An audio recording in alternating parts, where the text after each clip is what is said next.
is 12:51. We start the A-list corner of the D-list early. Our guest has arrived. The television voice of the Milwaukee Bucks and friend of the D-list, Jim Paschke, joins us in the Time Warner Cable Studios. James, thank you for coming in. It is my pleasure. I had no idea I would alter your schedule by showing up early. Oh, we love it. Actually, more time with you.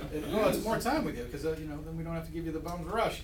You're back from Dallas. When Dan made the observation before that you went from watching a game with 1,000 of your closest friends to 108,000 of your closest friends, all in the span of a week. It was amazing. And not to mention 36.5 inches of snow in 3 days. We got, 14 here. We go to New Jersey, they get 10 or 12, and then 12.5 in Dallas. That was the unexpected snowfall. Unbelievable. Yeah. That is unbelievable. So How did they deal with it down there? Were they... My favorite story of the weekend is people were using, now get this, they don't have shovels, right? Leaf blowers and garden hoses to clean their driveways. That's ridiculous. You mean just dragging it? Trying to drag it? No, using the water to make Water the to snow melt the go snow. away, Oh my God. and leaf blowers to clear their driveways. My sister lives there. Insane. Which did she use? Employ? She used neither. She got in her SUV and drove over because she's pregnant. She's 8.5 months pregnant, and her husband was out of town on business. Oh, man. So she just drove over the snow. Wow. Apparently rakes are not in vogue. Apparently not, yeah. Well, I guess you gotta improvise. But 12 inches. What was it like inside that building for the basketball game? I mean, you've been to the Silverdome when Yes. they play and stuff like that. My first NBA telecast was in the Silverdome, and it had nothing comparable to what I saw Sunday. That was absolutely the pinnacle in terms of spectacle in the NBA in my time, and maybe in all of my life in terms of sport. I've been to the Indy 500, I've been to the Daytona 500, great spectacles. This in basketball was a great spectacle, and it saved the weekend as far as I'm concerned. That took everything, the snow and the transportation, all the things that went awry a little bit. It took it away. It was absolutely spectacular in that venue. Everybody says that venue, even if there's not an event, you walk in and it's jaw-dropping. It's amazing, and I walked in thinking, okay, basketball in a big place, I've seen that. I didn't expect that to be awe-inspiring. Something about that place was incredible. So how long till they get a Final Four there? Because it seems like after with the turnout and the result. Don't they have one scheduled? I mean, is there? I think they have one, yeah. They probably Super Bowl next year, and then I think they have a Final Four. So it is. We couldn't see. Television didn't really do justice. I didn't see a lot of shots pulled back from what it's like, just with those big video screens and stuff. Bucks.com, I have them on there. It's incredible. The video board in that stadium has, I'm told, twice the square footage of a basketball court. There you go. So from anywhere you can see. You look at it, and they have a normal-sized jumbotron underneath. It's like a period in a sentence. I mean, it's incredible how small a normal-sized jumbotron was compared to that scoreboard. All right, Jim Paschke, our A-list corner guest, brought to us by Andrus Limousines and Mason Street Grill. Dan and I debated on Monday. I'm staying consistent. I don't like the Pro Bowl in football, and I don't like as much as I used to the NBA All-Star Game. And I don't know really what it is. I don't know that it's devolved anymore. Maybe I have these memories of when it, when Magic and Bird played harder than the guys today. I don't know, but there's something about it where it doesn't resemble even a regular season game to me, and it just doesn't. My daughter has forced me or cajoled me into going to the Globetrotters 3 years in a row, and I get the same feeling watching them. These guys are like, hey, these guys are really athletic. Look at the plays. Like I saw that with the Globetrotters. It's not the NBA. I had the sense that it was more of an exhibition than previous All-Star games that I had been to or watched. I would agree with that. Back in the 80s, guys played every game as if it meant something, so why would the All-Star game be any different? We don't have that today, necessarily.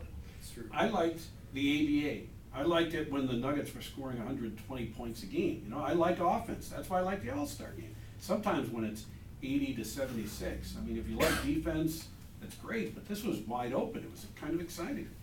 It is, and I don't think if you are a true NBA fan that you can enjoy a game without defense. I don't, because I know that's what wins championships. But if you take that out of it, you know what? It was fun. It was spectacular. Great talent on display, and they all wear new shoes. Awesome. That was, yeah. The uniforms were cool. First time in an All-Star game, nobody wore white. Are we coming to the warm-ups? Are we coming to the point where we'll see, like in hockey, where you'll see the home teams wear colored jerseys and both teams wear a color? I mean, it could happen. It was confusing to me to watch some of those events like the rookie game, and you have 4 guys in white and 1 in yellow. I think that was the D-League game. I can't remember. But That is true. It's weird to have all those colors out there. I wouldn't know who to pass to. What did you think about horse? The horse competition? Yeah, the horse competition. Dan? That and the skills I liked better than the slam dunk. Slam dunk. Slam dunk was a little flat this year. Yeah. It's been for a while. It's been, I mean, we're running out of ways to dunk balls and jump over people. That was the consensus among the media this weekend, is that it's, you know, it died and was resurrected, and now it has died again, according to most people. Yeah, I mean, and the other thing is, and again, this is like so many things in life, everything's available on the internet. I can go to YouTube and watch 900 dunks. I could spend 3 hours watching dunks, and it's lost some of its appeal because of that. What is special anymore? That's why that building probably was so spectacular, Right. because it was new and no one had seen anything like that before. Because What's the new? other What places, is, you know, the Pepsi Arena or the Staples Center, they're nice new arenas. It's almost the same thing in baseball. Trent, you go to these places. Oh, how's that stadium? Oh, it's nice. They're all nice. They're all the same. Yeah, they're all nice. They don't stand out. The new Yankee Stadium. I went to a World Series game this year. I was like, it's nice. It's big. Didn't blow me away. Every place is nice now. are we that jaded? We are absolutely. Well, and I just think there's no creativity anymore. Yeah, You know, like when Camden Yards first opened, that was like the new of the old time Yes. flavor. Now every single one looks the same. Yeah. You go to Chase, is it Chase Field? I always forget what it is in Arizona. Chase It's Field. changed so many times with the banks. Chase Field looks just like Chase Miller Field, yeah. Park.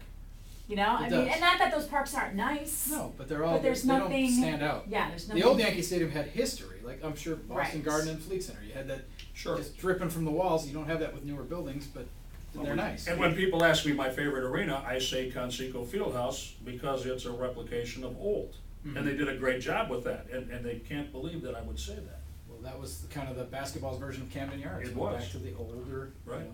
Jim Paschke, our guest today, he is back from Dallas, and again, we're getting ready for the Bucks to kick off the the post-break portion. I can't call it second half because there's only 31 games, right? 31 games. The sprint to the finish, or is it too long to be a sprint to the finish?